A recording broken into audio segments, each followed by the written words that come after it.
Assalamualaikum warahmatullahi wabarakatuh. Selamat pagi anak-anak. Semuanya sehat hari ini? Ya, kita lanjutkan untuk materi hari ini yaitu tentang tema 2, subtema 1, manfaat tumbuhan bagi kehidupan manusia.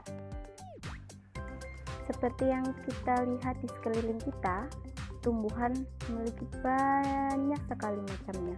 Ada tanaman, pohon-pohonan, tanaman hias, berbunga, kemudian ada buah dan sayur-sayuran. Semua itu memiliki manfaat yang penting bagi kehidupan manusia. Beberapa manfaat tumbuhan bagi manusia diantaranya yaitu untuk membuat perabot rumah tangga, misalnya kursi, meja, almari, dan lain-lain. Kemudian yang kedua yaitu memberikan oksigen. Setiap hari kita menghirup oksigen untuk bernafas. Oksigen tersebut berasal dari tanaman. Selain itu, tumbuhan juga dapat kita gunakan sebagai tempat berteduh. Misalnya kita bisa berteduh di bawah pohon dari panasnya terik matahari. Kemudian, untuk penghias taman, rumah, atau tempat umum lainnya, kita bisa menggunakan tanaman bunga untuk menghiasi rumah kita. Manfaat lain dari tumbuhan yaitu untuk sumber makanan. Misalnya, sayur-sayuran, buah-buahan, semua itu berasal dari tumbuhan. Dan yang terakhir yaitu untuk obat-obatan. Misalnya tanaman temulawak, kunyit, jahe, dan tanaman obat lainnya.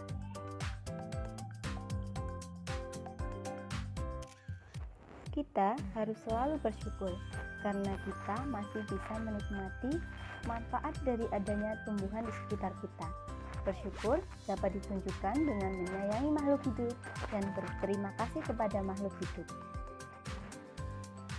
Selain berterima kasih kepada makhluk hidup, kita sebaiknya juga berterima kasih kepada orang-orang yang telah membantu kita. Misalnya, saat kita terjatuh dari sepeda, kita hendaknya berterima kasih kepada orang tersebut. Contohnya seperti ini. Terima kasih kau sudah menolongku. Iya, sama-sama. Ayo kau obati dulu lukamu. Nah, dengan berterima kasih, artinya kita menghargai dan menghormati orang yang telah berbuat baik kepada kita. Dayu juga berterima kasih kepada ibunya karena telah memberikan banyak bunga. Tapi, suatu hari dia memecahkan pot bunga kesayangan ibu. Menurut kalian, apa yang seharusnya Dayu lakukan? Dayu merasa sangat bersalah atas perbuatannya. Dia akhirnya meminta maaf kepada ibunya. Maafkan aku ibu, aku telah memecahkan pot bunga kesayangan ibu. Lalu ibunya menjawab, iya Dayu, ibu maafkan, lain kali lebih hati-hati lagi ya. Nah, jadi ketika kita berbuat salah kepada orang lain, hendaknya kita segera meminta maaf kepadanya. Meminta maaf diucapkan dengan tulus dan ikhlas. Meminta maaf juga diucapkan dengan sungguh-sungguh dan niat baik untuk tidak akan mengulanginya lagi. Meminta maaf adalah contoh perilaku terpuji. Contoh lain dari perilaku terpuji adalah mendoakan orang lain. Saat kamu berdoa, kamu dapat mendoakan teman atau orang lain yang sedang mendapat kesulitan. Misalnya, ketika temanmu sakit, kamu dapat mendoakan temanmu agar lekas sembuh.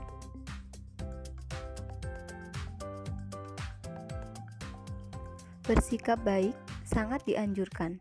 Bersikap baik kita lakukan kepada manusia, tumbuhan, dan hewan. Perbuatan baik misalnya berterima kasih saat mendapat pertolongan, meminta maaf ketika berbuat salah, dan menolong orang lain. Bersikap baik merupakan salah satu pengamalan Pancasila. Sila kedua Pancasila menjadi pedoman untuk berbuat baik. Seperti yang dilakukan Dayu ini, Dayu membantu ibu menyapu halaman. Saat itu dia menemukan banyak sekali daun kering. Dayu berencana menggunakan daun kering itu untuk belajar.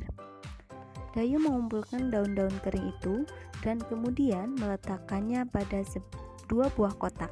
Kotak pertama berisi 35 daun kering, kemudian kotak kedua berisi 15 daun kering. Kemudian Dayu menjumlahkan kedua kotak tersebut. Ternyata jumlah daunnya itu adalah 50 buah. Kemudian Dayu ingin menukar kedua kotak tersebut. Kotak pertama berisi 15 daun kering dan kotak kedua berisi 35 daun kering. Kemudian Siti pun menjumlahkan kedua daun tersebut. Ternyata hasilnya juga 50 daun. Dari ilustrasi tersebut dapat kita simpulkan bahwa dalam penjumlahan berlaku sifat pertukaran. Sifat pertukaran disebut juga sifat komutatif. Secara umum, sifat komutatif penjumlahan dapat ditulis sebagai berikut. A ditambah B sama dengan B ditambah A. Dengan A dan B merupakan bilangan cacah. Apa itu bilangan cacah? Bilangan cacah adalah bilangan yang dimulai dari angka 0, 1, 2, 3, dan seterusnya. Sifat komutatif atau pertukaran menyatakan bahwa hasil penjumlahan dua bilangan cacah akan sama walaupun kedua bilangan tersebut ditukar. Jadi hasilnya sama walaupun kita menukar angka-angka tersebut. Coba kalian perhatikan contoh berikut. Yang pertama, 154 ditambah 118. Nah, jika ada soal seperti ini, coba kalian selesaikan satu persatu dari baris pertama ya, dari yang paling atas. Kita jumlahkan keduanya buat susun pendek seperti ini. Ayo kita jumlahkan dari belakang. 4 ditambah 8 sama dengan 12. Kita tulis angka 2 dan satunya disimpan di atas angka 5. Kita lingkari dulu. Kemudian 1 ditambah 5, 6 ditambah 1, 7. Kita tuliskan di bawahnya. Yang paling depan 1 ditambah 1 hasilnya 2. Jadi hasilnya adalah 272. Kita tuliskan di atas seperti ini ya, 272. Kemudian yang bawahnya juga kita hitung. Kita buat susun ke bawah seperti tadi. Kita hitung dari belakang yuk. 8 ditambah 4 sama dengan 12. Tulis angka 2 dan satunya disimpan di atas. 1 ditambah 1 sama dengan 2. 2 ditambah 5 sama dengan 7. Dan yang terakhir yang paling depan 1 tambah 1 hasilnya 2. Kemudian kita tuliskan hasilnya di soal 272. Nah, sekarang kita tuliskan dalam bentuk pertukaran atau sifat komutatif. Jadi 154 ditambah 118 sama dengan 118 ditambah 154. Kita tukar, yang tadinya angka di belakang jadi di depan, yang di depan menjadi di belakang. Seperti itu ya.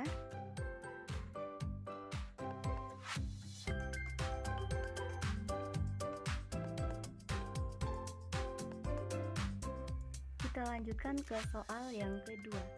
Caranya sama seperti tadi. Ayo kita hitung secara bersusun seperti ini. 6 ditambah 7 hasilnya 13. Tulis angka 3, kemudian 1 disimpan di atas. 1 ditambah 6, 7. 7 ditambah 2, 9.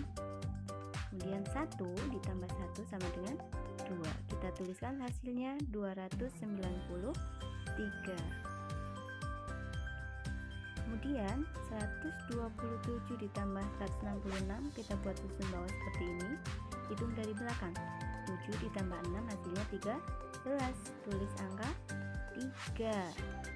Kemudian angka 1 disimpan di atas. 1 ditambah 2 sama dengan 3. 3 ditambah 6 hasilnya 9. Kita tuliskan di bawahnya. Dan 1 ditambah 1 hasilnya ya betul 2. Ternyata hasilnya sama ya, 293. kita tuliskan di jawaban sini. Kemudian sekarang kita tuliskan dalam bentuk pertukarannya. Jadi berapa itu yang kosong? 166. Betul, 166 kita tulis seperti ini. Tambah 127 sama dengan, kita balik nih sekarang. Yang tadi depan jadi di belakang, yang sekarang yang belakang jadi di depan. Kita tuliskan 127. Nah, begitu ya anak-anak. Mudah bukan? Sekarang kita lanjutkan ke soal cerita. Di bus A sudah ada 13 siswa, lalu naik lagi 15 siswa. Di bus B sudah ada 15 siswa. Setelah itu, beberapa siswa naik lagi ke bus B, sehingga jumlah siswa di bus B sama dengan jumlah siswa di bus A. Pertanyaannya, tentukan banyak siswa yang naik lagi ke bus B. Yang B, tuliskan banyak siswa di bus A dan di bus B sesuai sifat pertukaran pada penjumlahan. Nah, penyelesaiannya seperti ini. Pertama, kita tuliskan dulu yang diketahui. Di bus A terdapat 13 siswa dan 15 siswa. Jadi 13 ditambah 15. Hasilnya kita tuliskan berapa anak-anak? Ya betul, 28. Kemudian yang di bus B ada 15 siswa dan beberapa siswa naik lagi, tapi kita belum tahu jumlahnya berapa ya. Dan sehingga jumlahnya sama dengan di bus A, berarti kita tuliskan 28 di belakang. Nah, sekarang kita cari beberapa anak yang naik lagi ke bus B. Caranya kita gunakan sifat pertukaran seperti tadi. Kita tidak perlu menghitungnya. Di sini di 13 ditambah 15, sekarang kita tukar. 13 tadi di depan, sekarang berarti kita pindah ke belakang. Jadi jawabannya adalah 13.